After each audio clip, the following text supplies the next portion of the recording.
بسم اللہ الرحمن الرحیم۔ السلام علیکم۔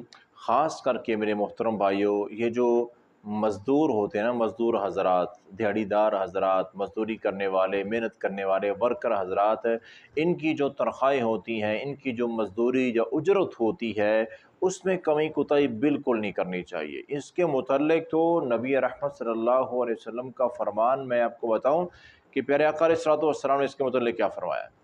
آپ نے فرمایا کہ اللہ تعالیٰ خود فرماتا ہے، یعنی کہ حدیث قدسی ہوئی، اللہ تعالیٰ خود کہتے ہیں کہ میں قیامت کے دن 3 آدمیوں کا دشمن ہوں گا۔ قیامت کو اللہ تعالیٰ 3 طرح کے جو لوگ ہیں، جو دنیا میں 3 طرح کے کام کیا کرتے تھے، ان کو اللہ مومنوں کی صف سے نکال کر اپنے دشمنوں کی صفوں میں کھڑا کر دیں گے۔ اب ذرا غور کریں وہ 3 کام کون سے ہیں جن کی وجہ سے لوگ اللہ کے پیاروں کی صفوں سے نکال دیے جائیں گے اور اللہ کے دشمنوں کی صفوں میں کھڑے کیے جائیں گے۔ اور یہ جو نبی کائنات صلی اللہ علیہ وسلم کا فرمان عالی شان ہے، صحیح بخاری میں 2227 نمبر پر حدیث پاک موجود ہے کہ پیارے آقا کیا فرماتے ہیں، فرمایا کہ سب سے پہلا وہ بندہ قیامت کو اللہ کے دشمنوں کے صفوں میں کھڑا ہوگا جو اللہ کے نام پر کسی سے وعدہ کرتا ہے، پھر وعدہ خلافی کرتا ہے۔ اللہ کے نام پر کوئی عہد کرتا ہے، پھر اسے بے وفائی کرتا ہے۔ بھئی اللہ گواہ ہے اس بات پر کہ میں تجھ سے جو پیسے لے رہا ہوں، مثال کے طور پر میں 1 ہفتے کے بعد 7 دن کے بعد آپ کو دے دوں گا، یا فلاں تاریخ کو دے دوں گا، یا 1 مہینے بعد، یا کچھ ٹائم جو مقرر ہو رہا ہے، کوئی بھی چیز ہے تو اس پر گواہی اللہ کی ہے۔ اللہ کے نام پر وعدہ کیا جائے اور پھر اس کی وعدہ خلافی کی جائے۔ اللہ کو اتنا غصہ آتا ہے اس بندے پر، اتنے اللہ تعالیٰ ناراض ہوتے ہیں کہ تو نے میرے نام کی بھی لاج نہیں رکھی۔ جب میرا نام لے کے تم کو عہد کیا تھا تو اس میں پھر بے وفائی تیری بنتی نہیں تھی اگر تو مومن تھا۔ یہ پہلا کام جو بندے کو اللہ کے دشمنوں کے صفوں میں قیامت کو کھڑا کر دے گا۔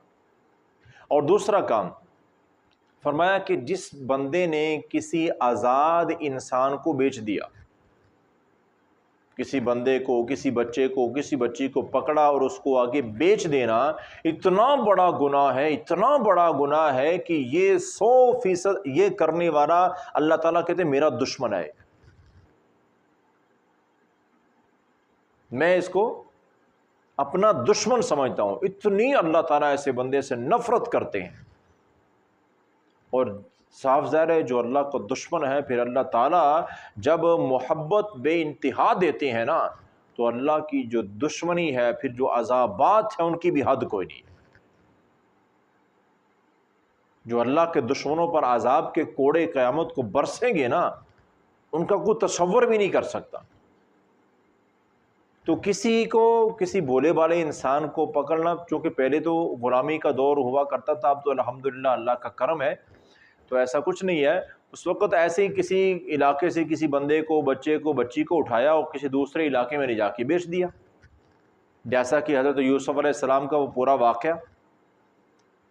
بھائیوں نے کنویں میں ڈالا، کنویں سے قافلے والوں نے نکالا، تو قافلے والوں کو تو یہ چاہیے تھا نا کہ علاقے میں ادھر کہیں قریب پتہ کرتے بھی یہ بچہ کن کا ہے۔ انہوں نے یہ نہیں پتا کیا بچہ کن کا ہے، انہوں نے جلدی سے اس بچے کو چھپا لیا، اور چھپانے کے بعد آگے علاقے مصر میں جا کے منڈی میں انہوں نے بیچ دیا۔ تو یہ جو کسی انسان کو، جو آزاد ہے انسان ہو، اس کو پکڑنا اور آگے بیچ دینا بہت سنگین ترین جرم ہے اور بڑا خطرناک قسم کا گناہ ہے۔ یہ دوسرا گناہ۔ اور تیسرا گناہ نبی کائنات صلی اللہ علیہ وسلم کا فرمانا ہے کہ جس نے کسی مزدور سے پورا کام لیا لیکن اس کی جو اجرت ہے وہ اس کو نہیں دی۔ اب ذرا خاص کر کے خیال کریں، وہ لوگ جن کے متحد کام کرنے والے ورکر حضرات ہوتے ہیں، یا جن کے پاس، جن کے کارخانوں میں، فیکٹریوں میں کام کرنے والے لوگ ہوتے ہیں، جن کے کھیتوں میں، دکانوں پہ کام کرنے والے ہوتے ہیں، ان ورکر حضرات کے ساتھ جو معاملات کیے جاتے ہیں تنخواہ دینے کے متعلق یا روزانہ کی یا جو یہ جتنے کنسٹرکشن کا کام ہوتا ہے اس میں جتنے مزدور بیچارے ہوتے ہیں ان کے دیکھا ہے کہ ہفتے کے بعد ان کا حساب ہوتا ہے، اور ہفتے کے بعد جب حساب ہوگا تو 2-3 دن کے جو ان کو اجرت بندی وہ دے دیں گے، باقی نہیں دیں گے، وہ بیچارے پیچھے پیچھے منتیں کر رہے ہوتے ہیں۔ ایسے ہی ورکر حضرات فیکٹریوں میں ہیں یا کارخانوں میں ہیں یا ذمہ داروں کے پاس ہیں، تو بیچاروں کی جو تنخواہ ہے وہ پورا مہینہ کام کر چکے ہیں، پورا مہینہ کام کر چکے ہیں، اور اس کے بعد بھی اگلے مہینے کی 5 تاریخ 10 تاریخ 15 تاریخ 20 تاریخ کئی دفعہ اگلا مہینہ پورا گزر جاتا ہے، ان کی تنخواہ کا تھوڑا سا حصہ ان کو دیا جاتا ہے، باقی نہیں دیا جاتا ہے۔ دے دیں گے کر لیں گے، دے دیں گے کر لیں گے۔